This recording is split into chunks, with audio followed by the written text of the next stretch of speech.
You guys already know what time it is. I am on my way to work, per usual. It is 6:30, and what do I want to talk about today? Oh, you know what we could talk about today? Let's talk about the fact that when you sign up for your authority, well, not even, I signed up for my DOT. Well, I guess, do you do it at the same time? So I paid someone to do my authority, my BOC, UCR, or URC, I'm not sure which one it is, and my DOT and MC, all that, whatever. All that nonsense, I paid someone to do it. So I'm not sure if it was done all together or if she had to do one before the other. Like, did she have to apply for the DOT before the MC? Did she have to apply for the BOC before? I don't know, but I know all of them are done, right? So the minute, it seems as though, and she gave me a heads up. She called me, she's like, hey, I just wanted to, she mentioned that, Department of Transportation, or FMCSA, is that what they're called? I don't know. I might be butchering the acronyms, okay? So don't mind me. But long story less long, she was pretty much saying that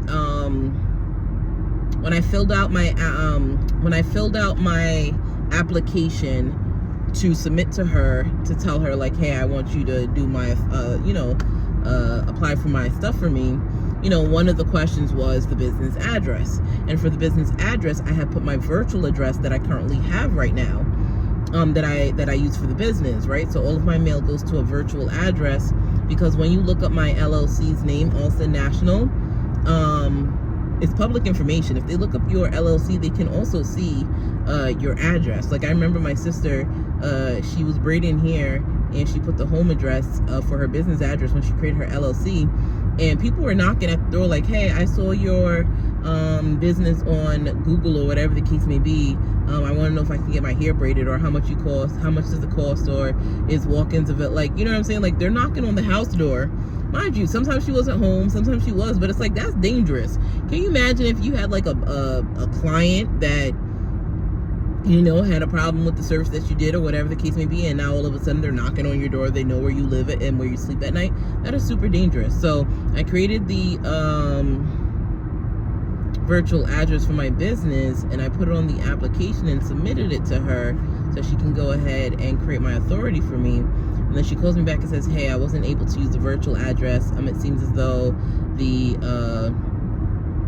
Federal Motor Carrier Safety, whatever they call themselves, they're pretty strict on using business addresses to create your authority. I'm assuming, scams and things like that, or whatever the case may be, is probably the reason why. But for whatever reason, she did say that, you're gonna have to switch to, you're gonna have to use a different address. No PO boxes, no virtual addresses. You're gonna have to use a real address. So I just recently moved into my mom's house, because she went back to New York to go do a travel assignment. So I'm at my mom's apartment now. I gave up my apartment to go to my mom's apartment, and I was like, okay, do I use my old apartment or do I use my new apartment? Because if I use my old apartment, then let's say someone does end up finding the address, they're not going to find me because I no longer live there anymore. So maybe I should just use the old apartment. Then it dawned on me like, what if they decide to send you mail? Because I just recently handed in to the post office that piece of paper or whatever that pretty much says, hey, I moved. Can you transfer all of my mail? It's going to take about 2 weeks for it to become active. So I'm like, what if I give them the old address and they send something important, like an important document, to the old address? So I'm like, you know what, let me take the chance. I gave them my mom's address, so if they do have to send me anything, it's gonna come to my mom's house, right? But either way, we plan on moving from there anyway. Like, I'm in the process of hopefully buying a house really, really soon. So that was one of the reasons why I gave up the apartment. But so that's not really a major factor, but she had called me to pretty much tell me that, like, okay, so that's why I'm telling you guys, if you have a virtual address, it may be a little bit tricky for you to get your authority with your business address. You may have to go through a couple loops if you want to use your business address. But then at the same time, before she got off the phone, she was like, just to let you know, as soon as you're gonna know when I hit submit for your application. And she was like, you're gonna know when I hit submit, simply because as soon as I hit submit, you're gonna have a whole bunch of solicitors calling your business phone number, pretty much trying to get you to sign up for insurance, trying to get you to sign up for, you know, hey, we can apply for this. Congratulations on your DOT number. Now let's do what's next. This is what else you need to be compliant. So let's create a consultation and you know, sign you up for this service, this service, this service, this service, and this service, right? And here's the thing, even though she told me, I almost got, not that I almost got, because I was never going to give out my,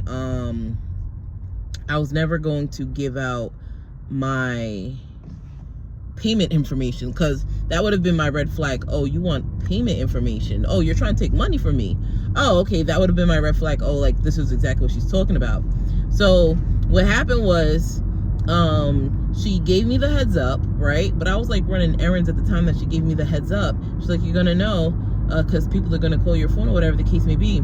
So I'm in the middle of like getting me a rental car from Enterprise or whatever the case may be, and I have it set up to, if anyone calls my business phone number, it's gonna come up on my phone as Allstate National is calling you, right? So that I know to pick up. Like, okay, something business related is calling my phone, let me pick up. Boy, I tell you, I answered the phone. It's like, hey, how are you? And they were so professional. It's like they knew me. They knew me and knew my problems and knew my concerns or whatever the case may be. You know what I'm saying? Like, yo, these people, they're really good. They're really good. So he called me, was like, hey, congratulations on your DOT. So I'm thinking that it was someone from her company calling me like, hey, just congratulations. I did, congratulations on your DOT. It was successful, but let's go to the next steps. And like, that's how they approached it. Like, let's go to the next steps. Your next step will be to apply for this, then the third. And they started asking me, so how many drivers do you have, this, then the third? So if you do this, then you're going to need this. And if you do this, you're going to need this. So like, one of the things that they told me, it was like, okay, for each driver, you're going to need a medical card. You're gonna need like a DOT medical card or whatever the case may be. If they don't have one, what? I was like, so whether they drive a CDL or not, they're gonna need this medical card. And they were like, yeah, they're gonna need a medical card whether it's a CDL license or not. This is pretty much part of the compliance. And you know, you can go to like an urgent care and, you know, tell them that you need this medical card, and it comes as like a certificate. It's a piece of paper and it's a certificate. You're going to take a copy of those, and you're going to, you know, you're going to need it. You're going to need it as part of your compliance and things that, and third. And these are the list of the things that you're going to need to be compliant as well. So as I'm sitting there, I'm like, okay, so this is what I need to do, right? Like, I'm in my head, I'm like, okay, wow, they're on top of it. I just applied for it, and, you know, they're calling me, congratulating me, and telling me this is my next step. The way that they presented it, because it was like, okay, this is your next step, I thought it was like the same person, my compliance officer, that was calling me and telling me like, okay, you know, this is your next step. It wasn't until, I forgot how it hit me. Oh, you know how it hit me? Because he was like, okay, so the total for this, that, and the third is gonna be, it's gonna be about $275 for this and the third. The total for this and the third is gonna be about, so he starts running down prices. When he started running down prices, I'm like, this is probably one of them solicitors that she was talking about. This is what she was talking about. And it's crazy too, because one of the things that he listed, was the BOC3, the blanket of coverage, right? He's like, yeah, so the blanket of coverage is going to be this price or whatever the case may be, and you're going to need this, that, and the third. And I'm like, hold on, wait. The person that I paid $650 to included the blanket of coverage, the BOC3. So why is he telling me that the price for the BOC3? It was at that point when it clicked, like, hold on, wait. Let me ask again, who this person is. I was like, oh, I'm sorry, can you repeat your name for me? And then he said his name, and I was like, and what company do you work for? And he said the name of the company. I said, oh, okay. Click, hung up. And when I tell you, I was only on the phone with him for about 6 minutes. I had 6 missed calls. I seen it on my phone. Ulster National is calling you. Ulster National is calling you. Ulster National is calling you. Ulster National is calling you. And I have about like 20 emails as well. 20 emails, and they're really good. They're really, really, really good. These are trained professionals, because when I tell you, they make you feel as though, congratulations on what you've accomplished so far, but you didn't do enough. Here's what you're supposed to be doing. Let me help you. Let me help you. Like, I'm ready to hold your hand. Let me help you. And I'm like, yo, this is crazy. This is crazy. And what I can imagine is, there's a website that you gotta search for it. They're like, I remember I had paid someone to take like a dispatching course, a truck dispatching course like years ago, right? And I remember he gave us like the records where you can see everyone who has just applied for their MC authority, right? Because he was showing us how to get truck drivers for our trucking company, to dispatch or whatever. So he showed us how to go into the website and showed us how to see who created their authority that day. And he was pretty much like, yo, get somebody in, cold call all these numbers. Someone is bound to say yes to, have you do dispatching services for them. And I'm just like, yo, this is crazy. So that's probably what it is. There's probably a company out there that has someone just emailing and calling all these names that pop up as, new authorities, new DOT numbers. Here's the phone number for this DOT number. Here's the phone number for this MC number. And there's a company that's paying someone to just cold call and call all of them until you get a hit. And I experienced that today, and they're very good. If they're very good at their job, if this is something they do all the time, these telemarketers, they know how to get your money. And if you call the right person, and the only reason why they didn't get me is because she told me, she said, beware of the solicitors. If you decide to go and give your money to them and you realize that it's a scam, I can't help you. You decided to give them your money. If it does not come from my company, it is not me. Do not pay them, or pay them at your own risk. And I was like, wow. It comes to the point now where like literally every day my phone rings and I see, oh, Ulster National is calling you. And I'm like, I'm not even going to answer it. What I do instead is every day I go and I look into, every day I log into my portal for the person who created my authority. I log into the portal to see if I have any new messages or anything like that. If I have a new message, then I can see what, she's trying to tell me. But if I don't have a new message, I'm not answering that phone no more. So I thought about it. I'm like, okay. So I created this toll-free number for the business so that later down in life, when I start looking for business funding, I'm able to afford business funding and things like that, right? So that's why I created the number. So I'm gonna have to go into the app now, and if I'm not mistaken, you can get 3 phone numbers for the price that I paid. 3 phone numbers for the price that I paid. It's like different extensions and things like that, or whatever the case may be. And the reason why I'm gonna have to do that is because I need a separate number for people where it's like, oh, if this person calls my phone, answer. Instead of Ulster National 1, instead of Ulster National calling you, maybe I'll name that second phone number Ulster National 2. So it's like, okay, it's the second number for Ulster National that's calling you, and only certain people are going to have that second number. You see what I'm saying? So, okay, maybe the person who I created my business with, Zen Business, I'll probably give them that phone number, right? Because if they call me, it's something urgent. It's something related to my business, because that's the person who I'm paying That's the person who I'm paying to make sure that my business is compliant, right? So if they're calling me, that means something within my business is not compliant. Then when it comes to trucking, as far as like, you know, the person who I had create my authority, okay, well, maybe I'm going to change, I'm going to let her have that number, her business, her company have that number. So if I see, okay, Olson National 2 calling, I know, okay, maybe it's the person who's making sure that my trucking company is compliant. You see what I'm saying?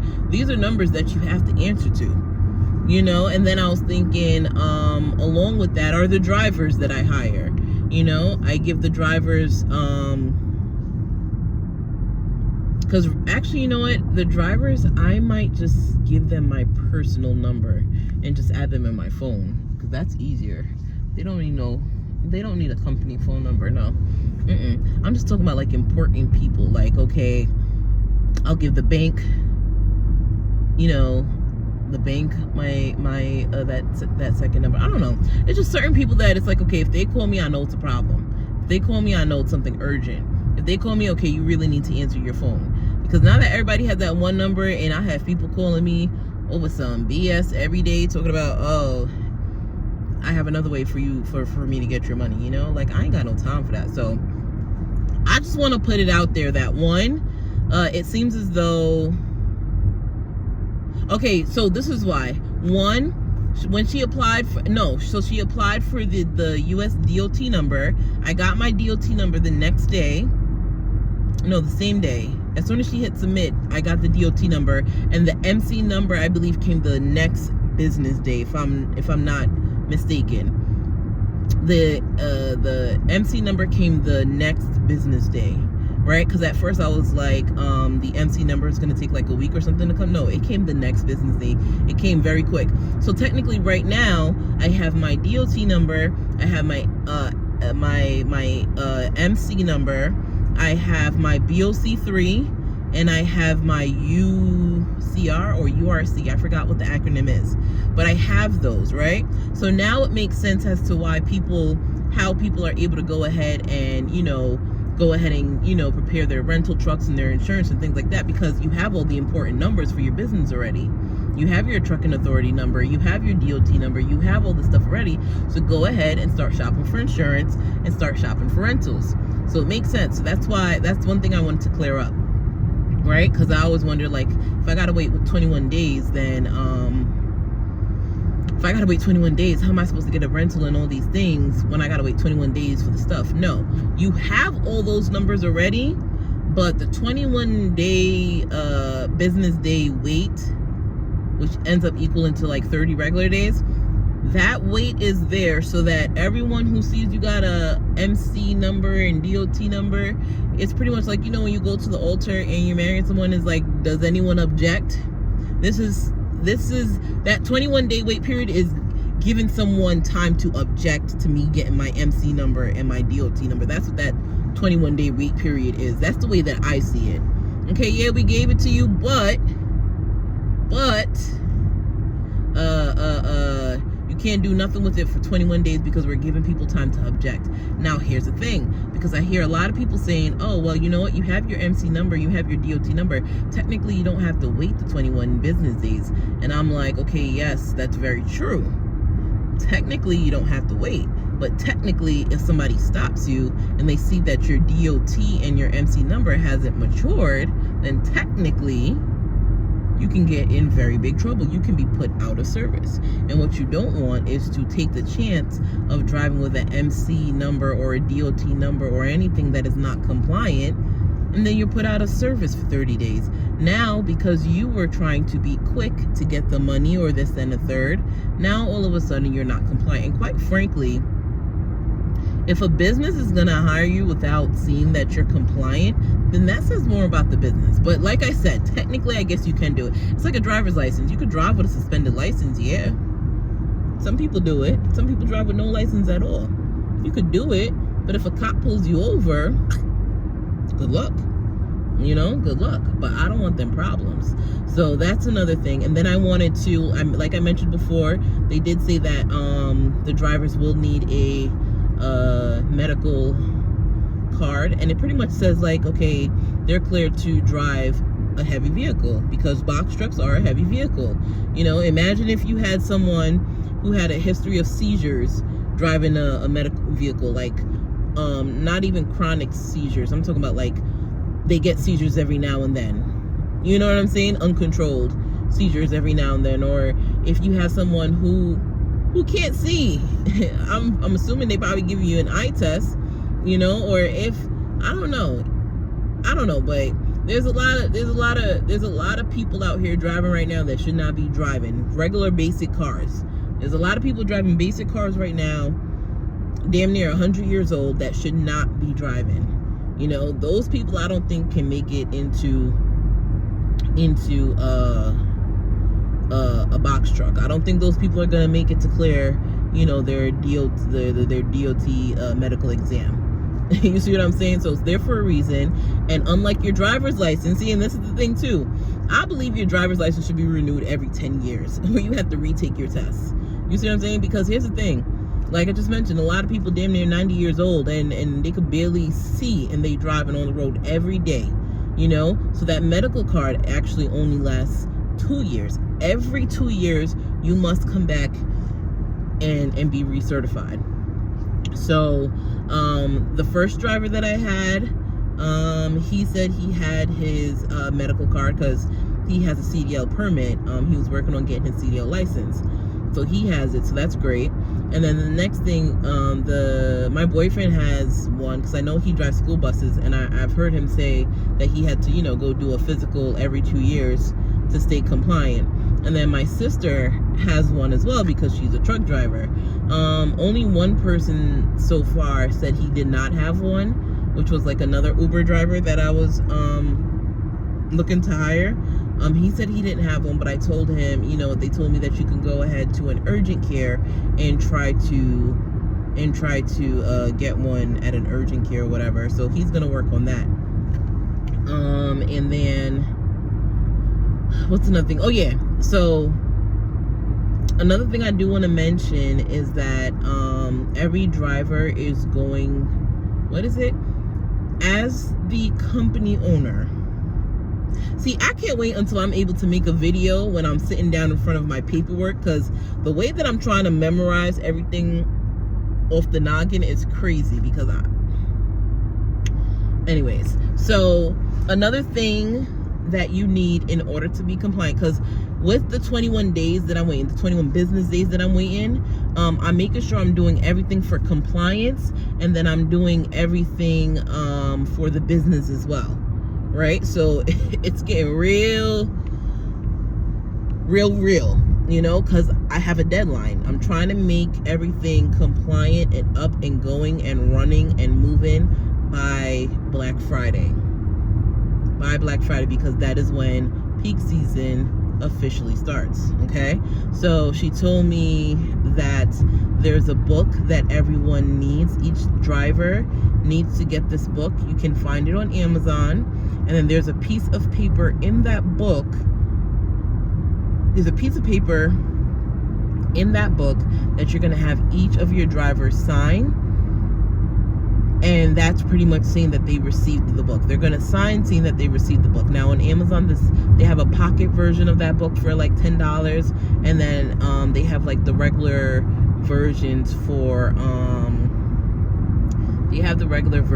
about, I think it was like $22. If I'm not mistaken. Right? So I went ahead and I told my driver, I told him, hey, so this is the next thing that we need in order to be compliant. You need to go ahead on Amazon and get this book. And what I'm gonna do is I purchased, and he said okay. He's like, don't worry, I'm gonna get that tonight. I'm like, okay, beautiful. So he went ahead, and he probably has that book by now, because I think that was a couple days ago that we had that conversation. So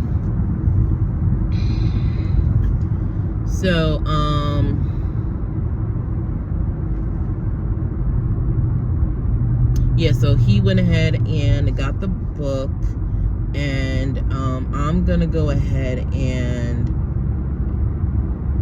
get the bigger book, I told you there's two sizes, a regular size and a pocket size. So I'm going to go ahead and get the regular size book, and I'm going to rip out that page, and I'm going to make copies of that page that each driver has to sign. On my own time, I'm going to, you know, read through the book and see what it's about or whatever. Maybe you'll learn a thing or two, right? And what I'm going to do is I'm going to have copies of that paper so that I can go ahead and send it out to my drivers and say, hey, can you sign this? Like whenever I meet up with them or see them or whatever, hey, can you go ahead and sign this for me, or whatever the case may be? Can you go ahead and sign this for me? And